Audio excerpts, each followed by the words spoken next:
Hi everyone, it's me, Darlene. I am getting backed up on comments and questions that I want to answer for you guys. So even though I am ready to go over to my sewing machine, I'm going to sit here first and answer some questions for you. And then I plan on going to do the next step on my wonky quilt. If you're not familiar with that series, I will have a playlist link down below and also on the end screen and in the comments. So please go check that out. All right, let's get to the comments, shall we? I do have a lot of people saying they can't find me on eBay without doing the screenshot. If you go to any page on eBay, at the top right where there is search, you'll see advanced search. They make it hard. You have to click on that. A page will open up and you can choose by seller. In that spot, you will type Darlene Michaud, all one word, and click on search. And my account will pop up. It won't look like much if I don't have any listings. You'll just see one little line with my name. Or, instead of going through all that, go to the description box below any of my videos and you will see a link to my eBay listings. Easy as that. It is the best kept secret, that description box. Nobody seems to go there. And I'm not the only YouTube content creator who brings it up. Christine from Simply Nailogical. Hi, Christine. Like she knows I exist. Not at all. She knows not at all. She will show people the description box and she gets mad. She's like, I spend hours putting this info in here and none of you bother to look at it.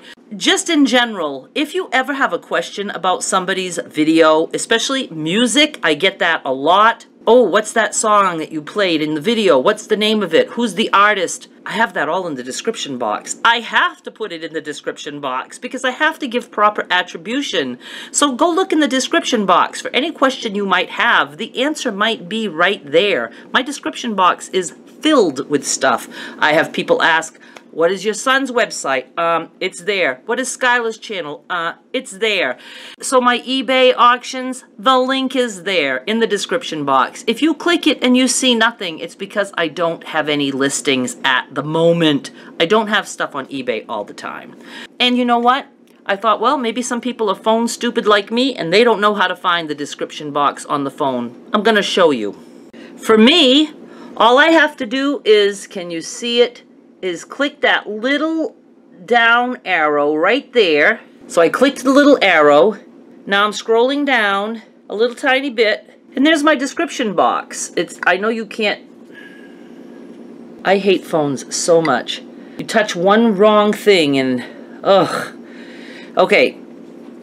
I know there's a glare, but there's the description box. It starts with me usually mentioning something. You scroll down just a little bit. Check out my eBay auctions with a link. It's there. And if I can do it on a phone, you can too. I promise. Okay, I think I've answered that question fully. Have you ever used shaving cream to marble paper for beads or fabric to use for your quilt block projects? I have done a little bit of the marbling, but not, for an actual project. And I know that my friend Shauna, hi Shauna, once showed me that people will do that with even like white sneakers, tennis shoes, whatever you call them. So it's something that I really would like to do when Skylar's here this summer. Somebody asked me about my thumbnails because I have tried to spiff up my thumbnails because thumbnails are very important, I have learned. And she wanted to know what I use to make them. I just use paint, old-fashioned paint. I think a good program is PicMonkey, and my friend Courtney with love. Hi, Courtney. All kinds of shout outs today. I will link down below to her tutorials for PicMonkey. I have tried it, but it's hard. When I know how to use something, it's hard for me to be forced to learn something else because I don't want to take the time to learn. I just want to get it done. So I use paint. Somebody wanted to know what are some fast ZC options. I eat 0 carb, which means animal kingdom only. I do have carbs. I got into a back and forth with someone about that. Zero carb, the way I follow it, it just means animal kingdom only and nothing else. No carbs from any other part of the world. Not even vegetables. Even if it's a zero carb vegetable, no vegetables. Animal kingdom only on this way of eating. Some fast ZC options. For me personally, I don't eat when I'm out because I eat at home. I generally eat twice a day and I eat enough that I'm full. If I were stranded somewhere and I had no food, a good option is just to go to any McDonald's or Burger King and see if you can order just the patties. Fill up on that. This is not about like having one hamburger patty. That's not a meal. I eat at least a pound, usually about 1.5 pounds of meat per sitting. So I would have to have a lot of quarter pounders. And again, if I was really stuck and in a pinch, I would go to maybe a place that even has chicken wings already cooked, like at a buffet bar. Or, you know, it would cost a lot, but I wouldn't stray from the meat. It's meat. It's all about the meat. So any place you can get your hands on meat, that's what you're eating. And you're not snacking on it. You eat a whole meal. Somebody would like me to do holiday craft ideas. I have done that in the past. And I would like to continue to do that. Again, it's a matter of time. How will I cope with my eating lifestyle when Skylar is here this summer? Will I struggle? I know Skylar loves her potatoes. You know Skylar well. No, I won't struggle. It's no different than living with my mother. I buy my mother junk food. I prepare a lot of her food. I buy her sweets. I cut them up. I put them in the freezer. If you don't have cravings, you don't care about other food. You could pass anything you want under my nose, and it's like, oh, just not in the mood for that. It's almost like I don't like it. Are there times I miss those things? Sure. Missing something or thinking about something or, ooh, that would sound good. That is not the same as a craving. When I'm talking about cravings, I am talking about a feeling where I am completely out of control. And I don't care if that craving would hit at 4 a.m. I would be out of bed in my jams, riding to the store to fulfill that craving. I don't do well with cravings. I have still to this day, I have been over 6 months eating this way, and I give myself 3 days of suffering. If I were to have cravings for 3 days in a row, I'm giving up. I'm going and I'm going to fill my face with all the carbs I want. So far, there have been a few times where cravings have set in. It's usually if something is going on, I haven't slept good, or maybe I had some dairy or cheese that messed up my system a little bit. It can cause cravings for some people. But one day I say to myself, okay, I just have to get through today. Tomorrow I'll rethink this. And of course, by the next day, it's usually all back to normal. And that's only happened for me a couple of times in 6 months.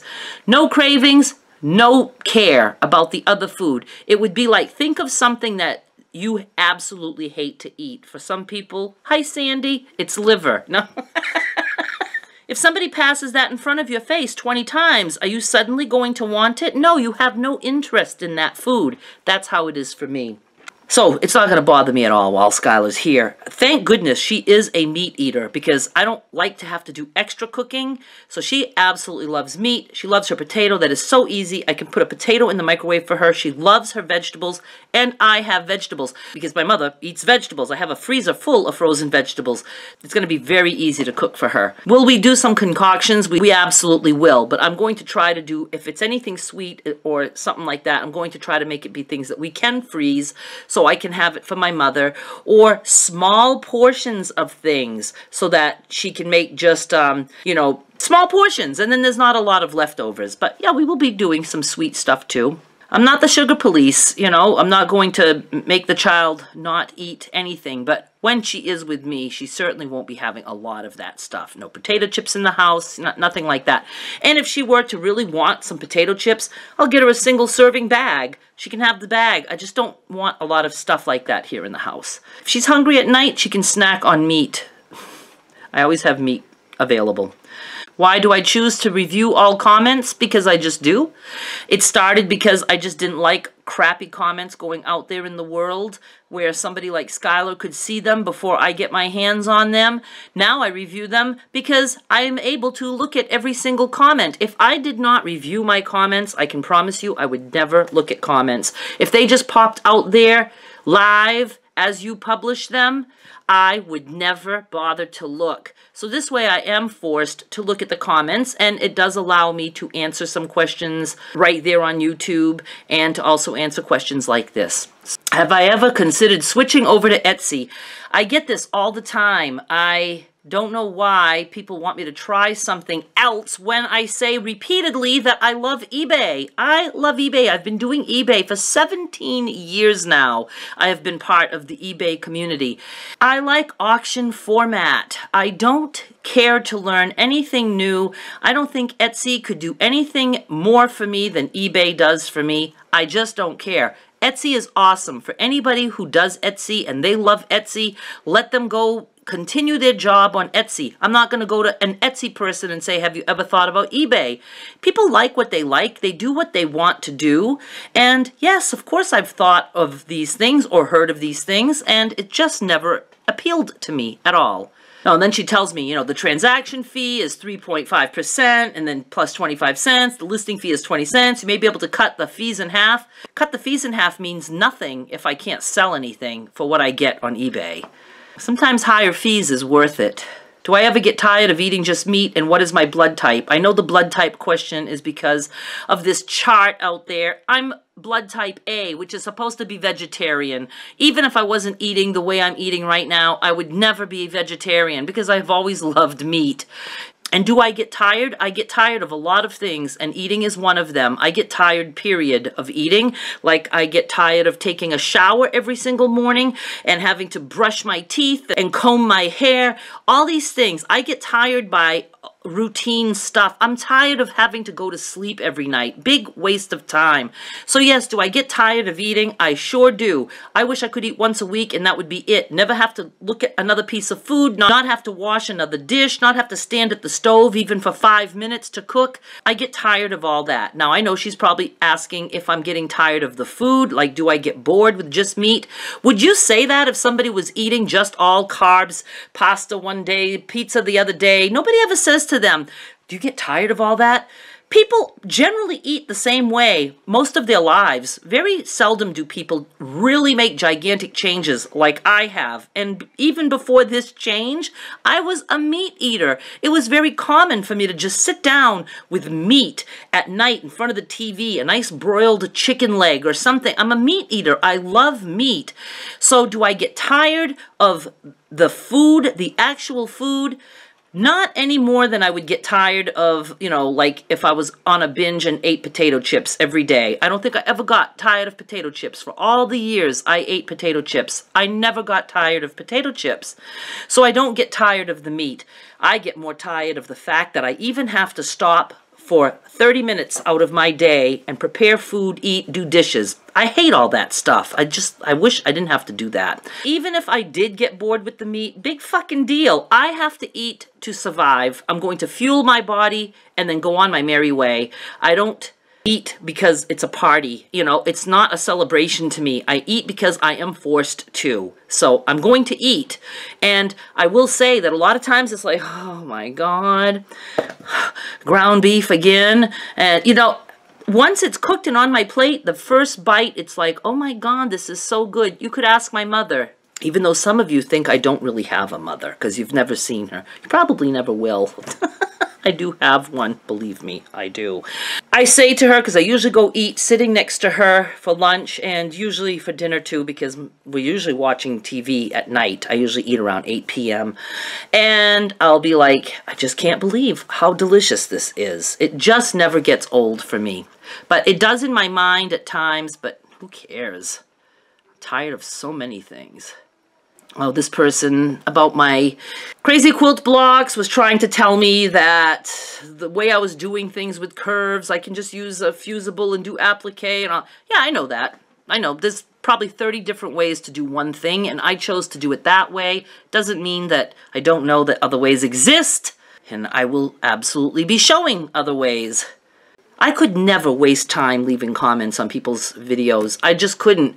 I can't think of anything that I ever want to leave as a comment on somebody's video other than I would like to start just saying I was here.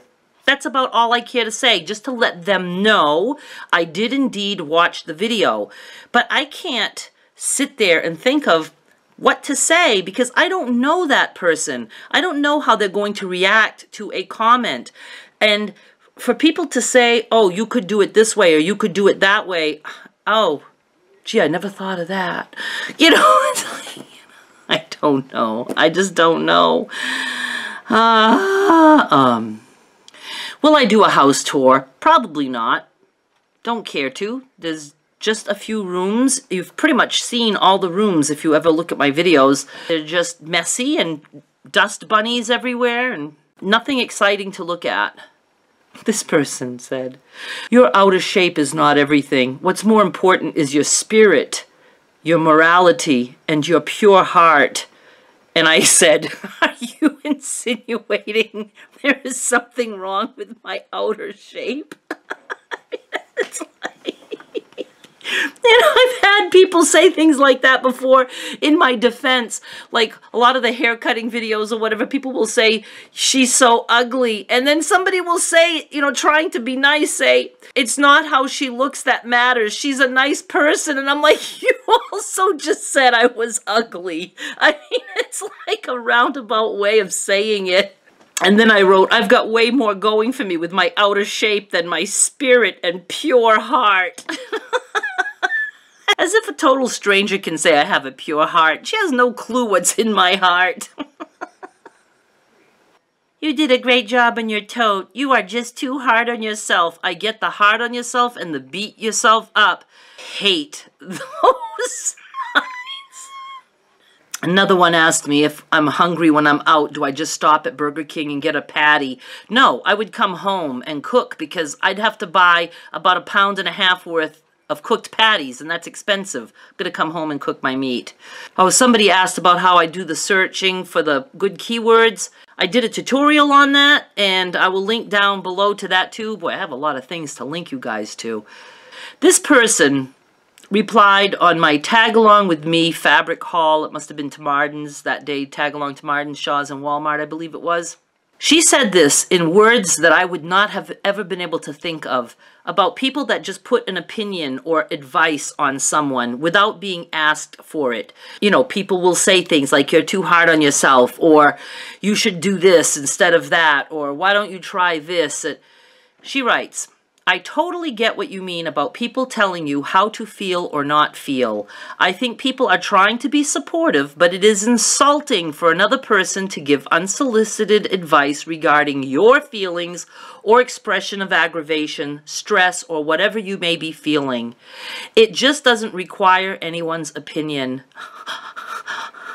I like when you say exactly how the process affected you. I think she's talking about the rag quilt tote bag that I made, but there's other times that I've been stressed and people, you know, just all of a sudden they want to heal me. If it was stressful, I can appreciate watching it even more. You are so fun to watch. I'm fairly new to your channel and found you looking for DIY haircuts. So fun. Thanks for producing such great content. And this is how I replied to her because she really was able to express how I felt. I have never heard anything explained so perfectly. You said what I would have loved to say, but I had no idea how to say it. The way you explain it makes me feel justified for feeling the way I do instead of feeling like a complete turd for not being able to appreciate what I know is intended to be kindness.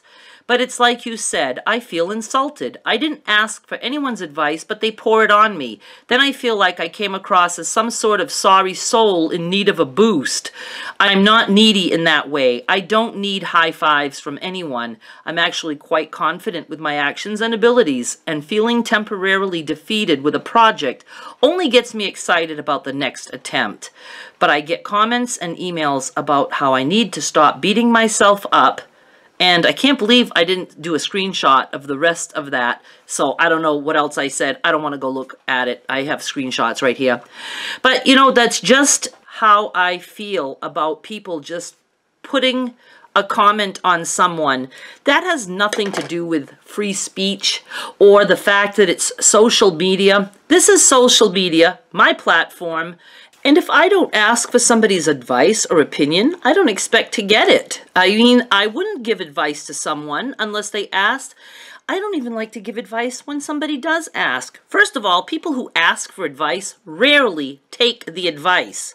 They just want to hear people say like, oh, you should do this and you're a good person. You know, people like that, most people. I don't like any of that. Very seldom do I have somebody ask me for my advice and I give it to them and that they follow the advice. So that's a big waste of my breath, you know, having to tell somebody what I think they should do. So I don't give advice. If anything, if somebody really were to say, what should I do about this? I'm open to giving them possible scenarios. If you do this, this might happen. If you do this, this might happen. You could try this, that might happen. I don't know what would happen if you did this. But I'm not going to tell somebody, oh, you should do that and do this and do that. They don't care. They don't even want my advice. They just like to be the center of attention for a few minutes. I don't know. Just, oh. So yeah, I mean, and I'm not saying this just for me. I'm saying that for any comments you leave out there. Just because it's the way you are, you don't know how somebody is on the other end. You don't know how they're going to receive things. They might not really care about what you have to say. They might not. I don't even like to read other comments on other videos because I get so pissed off at the kind of comments that people leave, and then the content creator will be like, oh, thank you, I'll do better next time, I'll try harder. It's like, fuck that shit. I was watching a sewing video and somebody made a tote bag and they did it a different way, and somebody commented and said in such a stupid way, she's like, I've watched you make this before, and it's about time that somebody explains to you that you're doing it wrong. You're supposed to do this, this, and that. And I was like, what an arrogant bitch to leave a friggin' comment like that. Again, there's probably 100 ways to do something. Let the person do it the way they want. It's not like somebody is saying, I'm teaching you this, and this is the only way you can do it. So don't do it any other way. And she just trashed on this woman who did a perfectly awesome tutorial about a tote bag. And after she got trashed, the YouTuber replied, I appreciate your honesty and I'll try to improve, or something. Oh my God. Oh, I was through the roof, but I couldn't leave a comment. I'm not going to comment on somebody else's video. Do I cook meals for my mother, or does she cook her own? I do cook some meals for her, but she also does quite a bit of cooking in her microwave. Not just heating food up, but cooking. Like she'll peel potatoes and cut them up and put them in water in a little Pyrex dish with a cover, and she'll cook them, and she, you know, she does stuff like that. She's very good. I can give her raw hamburger. She makes a meatloaf in her microwave, or raw chicken. She cooks that. So she does actual cooking in her microwave. Somebody wanted to know if I was French. The Michaud is a French name, but my family, it's all from French-Canadian descent. Quebec is where most of my relatives are from. Somebody asked me if I could get them some fat quarters of batiks. Now, I only do that like when I'm in the mood to do it. I'm not doing special orders for anyone. When I do it, it's going to go on eBay, and that's your only shot of getting fabric.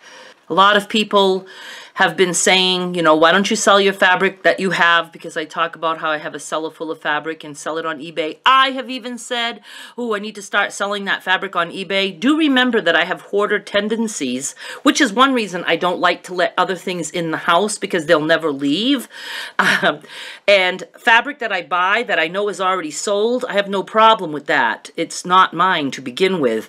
But as much as I would like to clear out that fabric, or even junk that has been in the cellar for 60 plus years, my mother has been in this house for over 60 years now, and my father was kind of a hoarder. There is stuff. I can go in the cellar and try to find one thing to throw away, and I have a hard time with it. Everything I touch or look at either has some bizarre sentimental value to me, or I find that it could be useful in some way, so I can't get rid of it, and it just ends up making me nauseous and sick and very anxious, so I give up. So as much as I even think about trying to get rid of fabric or having yard sales or all these things, it's a hard thing for me to do. And do I have time to work on that right now? No, I don't. I'll probably just die with all this stuff in the house. And I hate to do that because I don't want to pass it on to somebody else like my father did to me. I hate that I have a garage full of things and a cellar full of things, along with the things that I have accumulated over the years. Just don't like any of that. But yet, I have a hard time to get rid of it. I just do. What have you made with your beads? I'd like to see what you've made. I have never made anything with my beads. All the paper beads in the world that I have made, I have not made anything with them. I have let Skylar play with them and make some jewelry and glue them on sticks and make magnets. I have given a ton of them to my mother. She has made a lot of necklaces, which I do have to show you. It's on my schedule. It's on my list of things to do. That and showing you my sewing machine. Those will get done at some point. They're on the paper. They will get done. The only necklaces I have made are the ones that are with paper clips, and so that, you know, that's the bead. It's on a paper clip, and I make the necklaces. But I like to make the beads, not the necklaces. But I will, however, show you the ones my mother has made. I'm just going to end with one silly one, and it's about a hair video, and she wrote, "She has a mullet now, and it looks like shit." And I wrote back, "That's just because you are seeing it through your shitty eyes." Never in my life would I want to tell somebody they look like shit. Never. And I'm basically an asshole. You know, I can be a bitch. I'm not going to tell somebody they look like shit. Who does that? Who? Oh my God. People just suck. I'm in a people suck kind of mood, can you tell? Comments get to me like that. They just do. And it's not the stupid ones about saying you look like shit. That doesn't affect me personally. That doesn't get me down and out. It's the people who say things like, oh, somebody commented today on my boiled meatball concoction that I did. I boiled some meatballs. I like to boil meatballs. It's easy, it's quick, easy cleanup. And they said, why didn't you just bake them in the oven? And my reply was, because I wanted to boil them. Why do you have to fucking ask me why I didn't put them in the oven? Is that the only way to cook a fucking meatball? I mean, Jesus Christ. Why not ask me why they didn't go in the crock pot? So tired. All right, well, this was fun, wasn't it? Not. I will be back with more soon. I promise, whether you like it or not. Thanks for watching. Bye. I'm not sure I should continue this series because I think I'm going to make a lot of enemies. But I'm not asking for your advice or opinion. I'll do what I want. Thank you very much.